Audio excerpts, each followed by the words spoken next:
Go. Hello, my name is Huff-Hughes, and today I will be discussing false memories. I bet the vast majority of you all believe that if you remember something about yourself, then it must be true. Well, that isn't always the case.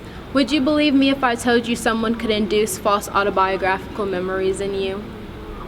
Have you ever wondered if the memories you have of yourself are your true memories? Do you think someone can make you remember something about yourself that never really happened? I have wondered, and I do believe it's possible because our brains are malleable and our memories aren't like tape recordings. Go. I have wondered if my memories are my actual memories, and in psych, I learned that you can trick people into remembering things differently, so you never know. I sometimes wonder if my memories are actually mine, and I do believe someone can put a thought in your head to alter your memories. I've never wondered if my memories about myself are my true memories, but I do believe that people can make other people believe certain things about themselves for like a long haul run kind of thing. Like I do believe people can be hypnotized, people could be put into a certain mental state, whether they're like hysterical or like sort of depressed. I feel like people are vulnerable to certain things and they're then sort of put into situations where they remember something particular about themselves that never really happened. But if somebody encourages that, then they'll be more likely to remember something about themselves. Before I explain to you how researchers induce false memories, I'm going to explain to you how people in therapy had false memories induced by hypnosis. In the article False Memories in Therapy and Hypnosis by Patahis and Burton, I learned about how different memories were most likely induced in patients. There was one example of a patient going to a therapist who really believed in being able to remember your own birth or womb experiences, and the patient recalled something very interesting. The patient, Mrs. M, regressed back to her 7th month of being in her mother's womb. She then recalls a burning sensation that she attributes to her mother trying to abort her. Another example of remembering something in therapy that the patient had no recollection of before is a patient recalling being involved in a satanic ritual.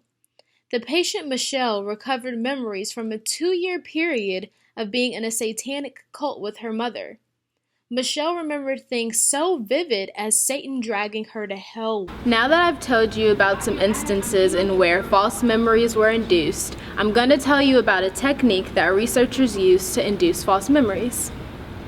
The first step to inducing false memories is the pre-induction stage. In the pre-induction stage, researchers will query parents to identify the participants' real memories from false ones. The next step is the induction stage. The researcher will have the participant come in for 3 interview sessions that are spaced apart across weeks. During the interview sessions, the researcher will try to create source monitoring difficulties. During the interview sessions, the researcher will try to get the participant to remember the false memory, even though it didn't happen. So say the researcher is trying to induce the false memory of getting attacked by a vicious animal. Then the researcher will say, "Hey, think about if you did get attacked by a vicious animal. What would it look like?" That's called guided imagery. The researcher will also try to conflate the discussion between real and false memories. So they'll throw in, "Hey, remember that time you got attacked by a dog?" and then a real memory that you actually have. Another thing the researcher uses are visual tools. Visual tools are basically like photoshopping an image to support the false memory you want to induce. Go.